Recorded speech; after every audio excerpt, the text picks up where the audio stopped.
All in one நண்பர்கள் அனைவருக்கும் வணக்கம். இந்த வீடியோல இன்னைக்கான தரிசன நேர அப்டேட் கூடவே டிடிடி தேவஸ்தானம் கொடுத்திருக்கக்கூடிய முக்கியமான பிரஸ் ரிலீஸும் அதுல பக்தர்களுக்கு தேவையான தகவல்களையும் பார்க்கலாங்க. கீழ் திருப்பதியில நடைபாதைய வழியா வரக்கூடிய ஸ்ரீவாரி மெட்டுல திவ்ய தரிசன டோக்கன் கொடுத்துட்டு இருக்காங்க. இந்த திவ்ய தரிசன டோக்கன் கொடுக்கக்கூடிய இடமானது மாற்றப்பட்டிருக்கு. ஸோ அதை பத்தின தகவலையும் இந்த வீடியோல பார்க்கலாம்.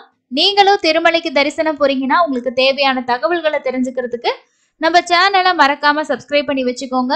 நம்மளோட டெலிகிராம் சேனல்ல கிடைக்கக்கூடிய எல்லா அப்டேட்டுமே இன்ஸ்டன்டா உங்களுக்கு போஸ்டா ஷேர் பண்ணிட்டு இருக்கோம். தேவைப்படுறவங்க ரெகுலரா ஃபாலோ பண்ணிக்கிங்க. உங்களோட தரிசனம் பிளான் பண்றதுக்கு இது எல்லாமே பெரிய அளவுல யூஸ்ஃபுல்லா இருக்கும் அப்படின்னு நான் நினைக்கிறேன். ஸ்ரீவாரி மெட்டில் டெய்லியுமே திவ்ய தரிசன டோக்கன் கொடுத்துட்டு இருக்காங்க. ஏன் இது திவ்ய தரிசன டோக்கன் அப்படின்னா, இந்த டோக்கன் நம்ம வாங்கிட்டு நம்ம நடந்து போய் ஸ்கேன் பண்ணிட்டு போனாதான் தரிசனத்துக்கு அந்த டிக்கெட்டை வேலிடு. நம்ம வாங்கிட்டுலாம் ஓன் வெஹிக்கிளையோ பஸ்ல எல்லாம் முன்ன போற மாதிரி போக முடியாது. இப்போ இங்க கொடுக்குற டிக்கெட் கண்டிப்பா நம்ம ஸ்கேன் பண்ணணும். இது வரைக்கும் 50வது படிக்கிட்ட தான் இதோட டோக்கன் கொடுத்துட்டு இருந்தாங்க. 1200வது படிக்கிட்ட போயிட்டு நம்ம ஸ்கேன் பண்ணிட்டு போற மாதிரி இருந்துச்சு. ஸோ இன்னைக்கு இதுல முக்கியமான ஒரு சேஞ்சஸ் பண்ணியிருக்காங்க. என்ன அப்படின்னா, அதோட என்ட்ரன்ஸ் இருக்கு இல்லையா, ஸ்ரீவாரி மெட்டு நடைபாதையோட என்ட்ரன்ஸ்ல 200 to 500 மீட்டருக்குள்ளே பாத்தீங்கன்னா அங்கேயே உங்களுக்கு கவுண்டர் வச்சு முன்னாடியே ஒரு கியூ லைன் மாதிரி அரேஞ்ச் பண்ணியிருக்காங்க. இது நீங்க மற்ற இடங்கள்ல பார்த்துருப்பீங்க. பூதேவி காம்ப்ளெக்ஸ், ஸ்ரீனிவாசம், அங்கெல்லாம் நம்ம போவோம் இல்லையா, ஒரு ஷெட் மாதிரி அடிச்சிருப்பாங்க. லைனா அதுக்குள்ள போய் நின்று அதே கியூல போயிட்டு நம்ம டோக்கன் வாங்குவோம் இல்லையா, சேம் அந்த மாதிரி தான் இங்கேயும். இங்க என்ட்ரன்ஸ் கிட்டேயே இன்னைக்கு டோக்கன் கொடுக்க ஸ்டார்ட் பண்ணியிருக்காங்க. இதுக்கப்புறம் யாராவது ஸ்ரீவாரி மெட்டுல டோக்கன் வாங்க போறீங்கன்னா நோட் பண்ணிக்கிங்க. ஏன்னா 50வது படிங்கிறது காலையில 6 மணிக்கு நம்ம கேட் ஓபன் பண்ணதுக்கு அப்புறம் நடக்க ஸ்டார்ட் பண்ணி தான் போயிட்டு வாங்குவோம். இப்போ முன்னாடியே அப்படின்றனால ஏர்லியாவே போயிட்டு நிறைய பேர் வெயிட் பண்ண ஆரம்பிச்சிடறாங்க. அதுவும் மேபி இதை மாத்தினதுக்கான ரீசன் நடைபாதையில டோக்கனுக்காக இந்த வீக்கெண்ட்ஸ்ல எல்லாம் கிரௌடு அளவு கடந்து நிறைய பேர் நிக்கிறாங்க, அதனால கூட இருக்கலாம். ஸோ இதுதான் ஸ்ரீவாரி மெட்டுல சேஞ்ச் பண்ணியிருக்க முக்கியமான அப்டேட். ஸோ முன்னாடியே 500 மீட்டர் கிட்டே என்ட்ரன்ஸ் கிட்டே உங்களுக்கு திவ்ய தரிசன டோக்கன் கொடுக்குறாங்க. தரிசனத்துக்கு டோக்கன் வாங்க போறவங்க இதை நோட் பண்ணிக்கோங்க. இந்த டோக்கன் வாங்கினீங்கன்னா நீங்க கண்டிப்பா 1200வது படிக்கிட்ட போயிட்டு அங்க ஸ்கேன் பண்ணிட்டு போனீங்கன்னா தான் தரிசனத்துக்கு அலோவ் பண்ணுவாங்க. இது முக்கியமா வந்திருக்க சேஞ்ச். அதுக்கு அடுத்தது இன்னொரு முக்கியமான அப்டேட் என்னன்னா, நேத்து திருமலையில நடந்த முக்கியமான மீட்டிங்ல ஒரு முக்கியமான விஷயத்த ஈயோ சொல்லியிருக்காங்க. அது என்னன்னு பார்க்கலாம். இது சாதாரண பக்தர்களுக்கு கண்டிப்பா ஒரு பயனுள்ள அப்டேட்டா தான் இருக்கும். என்ன அப்படின்னா, திருமலைக்கு வரக்கூடிய சாதாரண பக்தர்களுக்கு சாமி பார்க்கறதுக்கு ஆகக்கூடிய டைமை நாங்க மேக்சிமம் எவ்வளவு எங்களால குறைக்க முடியுமோ அதுக்கான ஏற்பாடுகள் எல்லாம் செஞ்சுட்டு இருக்கோம் அப்படின்ற முக்கியமான விஷயத்த நேத்து சொல்லியிருக்காரு. ஏன்னா இப்போ நேரடி சர்வ தரிசனத்துல எல்லாம் அவங்க 20 மணி நேரத்துல இருந்து 30 மணி நேரம்லாம் வெயிட் பண்றாங்க. அதுவும் இல்லாம நேத்தெல்லாம் நல்லாவே ஹெவியாவே மழை இருந்துச்சு. அந்த மழையிலையும் நேரடி சர்வதர்ஷன கியூல பக்தர்கள் நனைஞ்சுக்கிட்டே நிக்கிறதெல்லாம் பார்க்கும்போது ரொம்பவே கஷ்டமா இருக்கு. ஸோ இதுதான் அது. நேத்து அந்த கியூ லைன்ல, நேரடி சர்வதர்ஷனத்தோட கியூ லைன்ல பக்தர்கள் நைட்டு பெஞ்ச ஹெவி ரெயின்ல நனைஞ்சுக்கிட்டே நின்னது. ஸோ முடிஞ்ச வரைக்கும் இந்த மாதிரிலாம் நிக்காம அவங்கள முடிஞ்ச வரைக்கும் எவ்வளோ சீக்கிரம் சாமி பார்க்க முடியுமோ அந்த அளவுக்கான ஏற்பாடுகள் பண்ணா ரொம்ப பெரிய உதவியா இருக்கும். ஏன்னா ரொம்ப தூரத்துல இருந்தெல்லாம் நிறைய பேர் சாமி பார்க்க முடியாமையும் சில பேர் ரிட்டர்ன் ஆறாங்க. சில பேர் என்ன ஆனாலும் நம்ம எவ்வளவு நேரம் வெயிட் பண்ணாலும் சாமியை பார்த்துட்டு போகணுன்ற பக்தர்களுக்கு கண்டிப்பா டிடிடி நிறைய ஏற்பாடுகள் செஞ்சு கொடுக்கறது ரொம்ப பெஸ்டா இருக்கும். இதை தான் அவர் சொல்லியிருக்காரு. ஸோ எவ்வளோக்கு எங்களால டைம் குறைக்கிறதுக்கான ஏற்பாடுகளை நாங்க செஞ்சுட்டு இருக்கோம்னு சொல்லியிருக்காரு. அது இல்லாம கீழ் திருப்பதியில கொடுக்குறாங்க இல்லையா சர்வதர்ஷன டோக்கன், இந்த டோக்கன்லயுமே பார்த்தோம் அப்படின்னா என்ன சொல்லியிருக்காங்கன்னா, ஒரு வாரத்துக்கு இதுக்கு முன்னாடி 1 லட்சம் டோக்கன்ஸ் கொடுத்துட்டு இருந்ததாகவும், இப்ப புதிய நிர்வாகம் வந்ததுக்கு அப்புறமா 1,50,000 டோக்கன்ஸ் நாங்க ஒரு வாரத்துக்கு கொடுக்குறோம் அப்படின்ற மாதிரி சொல்லியிருக்காங்க. மேக்சிமம் எவ்வளவு கொடுக்கலாம்னா 1,65,000 டோக்கன்ஸ் வரைக்கும் கொடுக்கலாம். நாங்க இப்போ 1.5 லட்சம் டோக்கன்ஸ் கொடுத்துட்டு இருக்கோம். ஸோ இதுலயும் இன்னும் நிறைய பேர்த்துக்கு சாதாரண பக்தர்களுக்கு எங்களால என்ன செய்ய முடியுமோ அதை செய்யறதுக்கான எல்லா விஷயத்தையும் நாங்க ஃபாலோ பண்ணிட்டு இருக்கோம் அப்படின்னு சொல்லியிருக்காங்க. அது மட்டும் இல்லாம ஆந்திராவோட சிஎம் என்ன சொல்லியிருக்காரு, என்ன ஆர்டர் கொடுத்திருக்காரு அப்படின்னா, திருமலைக்கு வரக்கூடிய ஒவ்வொரு சாதாரண பக்தர்களுக்கும் என்ன விஷயங்கள் தேவையோ, அவங்க சாமி பார்க்கறதுக்கு என்னென்ன விஷயங்கள்லாம் தேவையோ அதெல்லாம் நீங்க செஞ்சு கொடுங்க அப்படின்ற மாதிரி சொல்லியிருக்கதா ஒரு இன்ஃபர்மேஷனும் வந்திருக்கு. ஸோ அதுக்கான ஏற்பாடுகள் எல்லாமே டிடிடியில் இருக்கக்கூடிய ஈஓ ஆகட்டும் மற்ற நிர்வாகிகள்லாம் சேர்ந்து பண்ணிட்டு இருக்காங்க. அதுல ஒரு சில விஷயங்கள் இப்போ நமக்கு ப்ரெஸ் ரிலீஸாவே வருது. அதுலயும் அன்னப்பிரசாதம்லாம் நல்லாவே அப்டேட் பண்ணியிருக்காங்க அப்படின்னு சொல்லிட்டு ரீசெண்ட் டேஸ்ல சாப்பிட்ட நிறைய பேர் சொல்லியிருக்காங்க. ஸோ இந்த மாதிரி சாதாரண பக்தர்களுக்கு இன்னும் நிறைய விஷயங்கள் வந்து சேஞ்சஸ் பண்ண வேண்டி இருக்கு. அது எல்லாமே பண்ணுவாங்க அப்படின்னு சொல்லி நம்ம எதிர்பார்க்கலாம். ஒவ்வொரு மாற்றங்களா வரும் அப்படின்னு சொல்லிட்டு அடுத்தடுத்து எதிர்பார்க்கலாங்க. இதுதான் லேட்டஸ்டா நமக்கு கிடைச்சிருக்க 2 முக்கியமான அப்டேட். அடுத்துதான் இன்னைக்கு ஆகக்கூடிய தரிசனத்துக்கான நேரம் பத்தின தகவல் பார்க்கலாங்க. நேத்து திருமலையில தரிசனம் பார்த்த பக்தர்களோட எண்ணிக்கை 75,916 பேர் தரிசனம் பார்த்திருக்காங்க. நேரடி சர்வ தரிசனம் எல்லா கம்பார்ட்மெண்ட்டும் ஃபில் ஆகி நாராயணகிரி ஷெட்லயும் ஃபில் ஆகி வெளியில லைன் வந்து டிபிசி வரைக்கும் இருக்கு அப்படின்றது டிடிடியோட அபிஷியலான அப்டேட். நேரடி சர்வ தரிசனத்துக்கு ஒரு 24ல இருந்து 30 மணி நேரத்துக்குள்ள ஆகலாம். கூட்டம் வந்து நேரடி சர்வ தரிசனத்துல அதிகமா தான் இருக்கு. 300 ரூபா தரிசனம் ஆகட்டும், எஸ்எஸ்டி டோக்கன் ஆகட்டும், எல்லாமே கம்பார்ட்மெண்ட்ல வெயிட் பண்ணி போற மாதிரி தான் நேத்து இன்னையோட ஸ்டேட்டஸ் வந்து இருக்குங்க. எஸ்எஸ்டி டோக்கன்ல சாமி பார்க்கறதுக்கு ஒரு 4ல இருந்து 7 மணி நேரமும், 300 ரூபா தரிசனத்துக்கு 3ல இருந்து 5 மணி நேரம் ஆகலாம். இதுதான் இன்னைக்கான தரிசனத்துக்கான அப்டேட். நாளைக்கு நாங்க சாமி பார்க்க வரலான் இருக்கோம், வரலாமா அப்படின்னா இன்னைக்கு இருக்க க்ரௌடு நாளைக்கு மத்தியானம் ஈவினிங்குள்ள நார்மல் ஆகிறதுக்கு வாய்ப்பு இருக்கு. செவ்வாய்க்கிழமை வந்தீங்கன்னா ஓரளவுக்கு நார்மலாவே இருக்கும். இந்த வாரம் போன வாரத்தை விட கம்பேர் பண்ணும்போது நேரடி சர்வ தரிசனத்துல பக்தர்களோட எண்ணிக்கை அதிகமா இருக்கு அப்படின்றது தான் இன்னைக்கான ஸ்டேட்டஸ்ங்க. அதுக்கு அடுத்தது நேத்து டிடிடியில வந்து ஒரு முக்கியமா ஒரு ப்ரெஸ் ரிலீஸ் கொடுத்திருந்தாங்க. என்ன அப்படின்னா, ஆன்லைன்ல நம்ம தரிசன டிக்கெட், ரூம் டிக்கெட், அதே மாதிரி ஆஃப்லைன்லாம் மொபைல் நம்பர் யூஸ் பண்ணி நம்ம புக் பண்றோம் இல்லையா, ஒரு மொபைல் நம்பர்லேயே கிட்டத்தட்ட வந்து ஒரு 110 ரூம்ஸ் வந்து புக் பண்ணியிருக்கிறதா இந்த மாதிரி நிறைய இன்ஃபர்மேஷன்ஸ் வந்து கிடைச்சிருக்கு. அதாவது தரகர்கள் வந்து ஒரு மொபைல் நம்பர்ல லக்கி டிப் ஆகட்டும் இந்த மாதிரி எல்லாம் ரெஜிஸ்ட்ரேஷன் பண்றதுக்கு வாய்ப்பே இல்லை.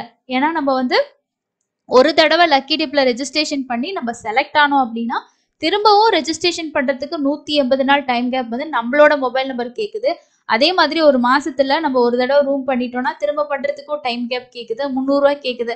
அப்படி இருக்கும்போது நம்மளோட ஆதார் ஆகட்டும், மொபைல் நம்பர் ஆகட்டும், நம்ம புக் பண்றோம், ஜென்ரலா ஒரு பப்ளிக் வந்து புக் பண்றோம் அப்படின்னா அடுத்த புக்கிங்க்கு நமக்கு டைம் கேப் கேட்கும்போது இவங்கெல்லாம் ஒரு மொபைல் நம்பர்ல இவ்வளோ புக்கிங்ஸ் எப்படி பண்ண முடியும் அப்படின்றது டிடிடிக்கு பெரிய ஆச்சரியமாகவும், அதே மாதிரி டிடிடியில் இருக்கக்கூடிய முக்கியமான ஸ்டாஃபோட சப்போர்ட் இல்லாமல் இந்த மாதிரிலாம் நடந்திருக்காது அப்படின்றத ஒரு முக்கியமான ஒரு ப்ரெஸ் ரிலீஸாகவே டீட்டெயிலாக வந்து கொடுத்துருக்காங்க. இதில் என்ன சொல்லியிருக்காங்க அப்படின்னு சொல்லிட்டு நான் தமிழில் டிரான்ஸ்லேஷன் பண்ணியிருக்கேன். ஸோ அது என்ன அப்படின்றதையும் நம்ம வந்து பார்த்துடலாம். ஸ்ரீவாரி பக்தர்களுக்கு மிகவும் வெளிப்படையான தரிசனம் மற்றும் தங்குமிடம் அப்படின்றதுக்கு கீழே கொடுத்துருக்காங்க பாருங்க. வெளிநாட்டில் இருந்து தினமும் திருமலை ஸ்ரீவாரி தரிசனம் செய்ய வரும் பக்தர்களுக்கு இடைத்தரகர்களின் தலையீடு இல்லாமல் டிடிடி வழங்கும் தரிசனம், தங்குமிடம் மற்றும் இதர சேவைகள் நேரடியாக வழங்க டிடிடி நடவடிக்கை எடுத்துள்ளது அப்படின்னு சொல்லியிருக்காங்க. இதன் ஒரு பகுதியாக பல இடைத்தரகர்கள் பக்தர்களை ஏமாற்றி டிடிடி பக்தர்களுக்கு ஆஃப்லைன் மற்றும் ஆன்லைன் சேவைகளை வழங்கி பெரும் தொகையை வசூலித்து வருகின்றனர். கடந்த ஒரு வருடமாக ஆன்லைன்ல 300 ரூபாய் சிறப்பு தரிசனம், லக்கி டிப், தங்குமிடம், அதே மாதிரி Arjitha Seva ticket, virtual Seva ticket போன்றவை வந்து மற்றும் ஆஃப்லைன்ல கொடுக்கக்கூடிய எஸ்எஸ்டி டோக்கன், அதே மாதிரி ஆஃப்லைன் ரூம்ஸ் சேவைகளின் முன்பதிவுகள் குறித்து டிடிடி வந்து சமீபத்தில் ஒரு விசாரணை நடத்தியதாகவும், இந்த விசாரணையில் இடைத்தரகர்கள் ஒரே மொபைல் எண் மற்றும் மெயில் ஐடிகளை பயன்படுத்தி மொத்தமாக முன்பதிவு செய்தது தெரிய வந்திருக்குன்னு சொல்லியிருக்காங்க. இதுல என்ன மாதிரியான மோசடிகள் நடந்திருக்கு, அதுக்கு என்ன மாதிரி ஆக்ஷன் எடுத்திருக்காங்க அப்படின்னு சொல்லி பார்க்கலாம். இந்த ஆண்டு திருமலை கரண்ட் புக்கிங்கில் ஒரே மொபைல் எண்ணில் 110 அறைகளும் 124 முன்பதிவுகளில் 12க்கு மேற்பட்ட அறைகளும் முன்பதிவு செய்யப்பட்டுள்ளன. இதே போல ஆன்லைன் புக்கிங்ல ஒரே மொபைல் எண்ணை பயன்படுத்தி 807 தங்குமிட முன்பதிவுகள், அதாவது ரூம்ஸ் புக்கிங்கும், ஆன்லைன்ல ஒரு இமெயில் ஐடியை பயன்படுத்தி 926 ரூம்ஸும் வந்து முன்பதிவு செய்யப்பட்டிருக்குன்னு சொல்லியிருக்காங்க. ஒரு மொபைல் எண்ணை பயன்படுத்தி ஒரு வருடத்தில் 1279 டிப் பதிவுகள், ஒரே மொபைல் ஐடியை பயன்படுத்தி ஒரு வருடத்தில் 48 டிப் பதிவுகளும், அது இல்லாம ஒரு அடையாள சான்றிதழ், அதாவது ஆதார் கார்டை பயன்படுத்தி 14 எஸ்எஸ்டி சர்வதர்ஷன டோக்கன்களை பெறுங்கள் வாங்கி இருக்கிறதா வந்து சொல்லியிருக்காங்க. ஸோ இது எல்லாமே வந்து பார்த்தீங்கன்னா ஒரு மொபைல் நம்பர், ஒரு இமெயில் ஐடி, இதை மட்டும் பயன்படுத்தி ஒரு ஐடி ப்ரூஃப் பயன்படுத்தி வாங்கியிருக்காங்க. இடைத்தரகர்களின் தலையீடு இல்லாமல் பக்தர்களுக்கு டிடிடி வழங்கும் சேவைகளில் வெளிப்படைத்தன்மையை அதிகரிக்க அதிகாரிகள் நடவடிக்கை எடுத்துள்ளனர். இந்த சேவைகளை மேலும் மேம்படுத்துவதற்காக ஆஃப்லைன் மற்றும் ஆன்லைனில் டிக்கெட் வாங்கும் தரகர்கள் மற்றும் இடைத்தரகர்கள் மீது டிடிடி நடவடிக்கை எடுத்துள்ளது. மொத்தமாக முன்பதிவு செய்வதற்கு பயன்படுத்தப்படும் மொபைல் எண்கள், இமெயில் ஐடி மற்றும் அடையாள சான்றுகளை ரத்து செய்வதும் இதில் அடங்கும். போலி மொபைல் எண்கள், மெயில் ஐடிகள், ஐடி சான்றுகள் மூலம் ஏற்கனவே பதிவு செய்யப்பட்ட சேவைகள் அனுமதிக்கப்பட மாட்டாது. சப்போஸ் அந்த மாதிரி பண்ணியிருந்தாங்கன்னா, இதுக்கப்புறம் அவங்களுக்கு டிப்ல செலக்ட் ஆயிருந்தாலோ, இல்ல வேற ஏதாவது டிக்கெட்ஸ் இருந்தாலோ, அது எல்லாமே கேன்சல் பண்ணிட்டாங்கன்னா, அவங்க தர்ஷனுக்கு போனாங்கன்னா மாட்டுவாங்க. ஸோ அவங்களுக்கு வந்து சாமி பார்க்க விடமாட்டாங்க. அதே மாதிரி முன்பதிவு ரத்து செய்யப்பட்ட, பதிவு செய்யப்பட்ட மொபைல் எண்ணுக்கும் தெரிவிக்கப்படும் அப்படின்றதையும் சொல்லியிருக்காங்க. டிடிடி செயல்பாடு உண்மையான பயணிகளுக்கு முக அங்கீகார முறையை பயன்படுத்தி இடைத்தரகர்கள் இல்லாமல் நேரடியாக சேவை அணுக உதவுகிறது. போலி மொபைல், மெயில் மற்றும் ஐடி சான்று மூலம் செய்யப்படும் முன்பதிவுகளுக்கு தரகர்கள் கடும் கட்டுப்பாடுகளை விதித்திருக்கிறதாகவும், முறையான சரிபார்ப்புகள், ஆதார் சேவைகளை பயன்படுத்த டிடிடி வந்து முயற்சிகளை மேற்கொண்டு வரதாகவும் சொல்லியிருக்காங்க. ஸோ இதுல இருந்து நமக்கு என்ன தெரியுது அப்படின்னா, நிறைய பேர் எலக்ட்ரானிக் டிப்லாம் ரொம்ப வருஷமா நம்ம வந்து ரெஜிஸ்டர் பண்ணுறோம், ஆனால் வந்து செலக்ட் ஆக மாட்டேங்கிறோம் அப்படின்னு சொல்லிட்டு எத்தனையோ பேர் வந்து கமெண்ட்ஸ்ல வந்து சொல்றத நானே வந்து பார்த்துருக்கேன். நானுமே கிட்டத்தட்ட 1 வருஷத்துக்கு மேலேயே ட்ரை பண்றேன். அப்படி இருந்துமே நமக்குலாம் கிடைக்கல. ஒரு சிலருக்கு கிடைக்குது, ஆனா பெரும்பாலானவங்களுக்கு கிடைக்கல அப்படின்றது நமக்கு இதுல இருந்து என்ன தெரியுதுன்னா, இவங்களே இந்த மாதிரி வந்து ஃபோர்ஜரியா அவங்க ரெஜிஸ்டர் பண்ணி அவங்க செலக்ட் ஆகி அதை பெரிய அளவுல அமௌண்ட்ல அவங்க சேல்ஸ் பண்ணும்போது சாதாரண பக்தர்களுக்கு எப்படி அந்த சேவைகள் கிடைக்கும். ஸோ இந்த ஒரு ஆய்வு வந்து இவங்க கொடுத்துருக்கிறது மூலமா கண்டிப்பா இதுக்கப்புறம் இன்னும் நிறைய விஷயங்கள் டிரான்ஸ்பரண்டா இருக்கிறதுக்கும் வாய்ப்புகள் இருக்குன்னு நம்ம சொல்லி எதிர்பார்க்கலாங்க. ஸோ இப்போ இந்த ஆக்ஷன் எடுத்திருக்கிறது மூலமா என்ன அப்படின்னா, இனி வர்ற நாட்கள்ல கண்டிப்பா ஆதார் நம்பரை வந்து நம்மளோட டிக்கெட்டோடையோ இல்ல ஓடிபி வச்சு நம்ம வந்து லிங்க் பண்ற மாதிரி ஆப்ஷன்லாம் கொடுத்துட்டாங்க அப்படின்னா, கண்டிப்பா நிறைய ஃபோர்ஜரிஸ் வந்து குறையறதுக்கு வாய்ப்புகள் இருக்கு. அதுக்கான நடவடிக்கைகள் எடுத்துட்டு இருக்காங்க. அதுக்கு அடுத்ததா வர்ற 16ஆம் தேதி ஆணிவார ஆஸ்தானம் வந்து இருக்கு. ஸோ அந்த ஆணிவாரம் ஆஸ்தானத்துக்காக விஐபி ரெக்கமெண்டேஷன் லெட்டர்ஸ் வந்து ஏற்றுக்கொள்ளப்பட மாட்டாது. 16ஆம் தேதி வந்து விஐபி ரெக்கமெண்டேஷன்ஸ் தரிசனங்கள் வந்து இருக்காது. அதுக்கான ரெக்கமெண்டேஷன் லெட்டர் அக்செப்ட் பண்றது 15ஆம் தேதி இருக்காது அப்படின்றத முக்கியமான ஒரு விஷயமா சொல்லியிருக்காங்க. அதே போல நமக்கு 16ஆம் தேதி இந்த ஆணிவார ஆஸ்தானம் அப்படின்றது வருடாந்திர நடக்கக்கூடிய ஒரு சலக்கட்டுல விசேஷமா தான் பார்க்கப்படுது. ஸோ இந்த ஆணிவார ஆஸ்தானம் அப்படின்றது ஜூலை 16ஆம் தேதி கொண்டாடப்பட போகுறாங்க. இதோட வரலாற்று பின்னணி என்ன அப்படின்றதும், அதே மாதிரி இதோட சிறப்பம்சங்கள் என்ன, காலையில என்ன விஷயங்கள் செய்வாங்க அப்படின்னு சொல்லியிருக்காங்க. அதுக்கு அடுத்தது வந்து பாத்தீங்கன்னா, அன்னைக்கு வந்து உங்களுக்கு மலர் பல்லக்கி ஊர்வலம் இருக்கும். ஸோ ஆணிவார ஆஸ்தானத்தையொட்டி ஸ்ரீதேவி பூதேவி சமேதராக ஸ்ரீ மலையப்ப சுவாமிகள் திருமலையின் பிரதான வீதிகளில் மிகவும் சிறப்பாக அலங்கரிக்கப்பட்ட மலர் பல்லக்கில் உலா வருவாங்க. ஸோ அன்னைக்கு போறவங்க கண்டிப்பா மிஸ் பண்ணாதீங்க.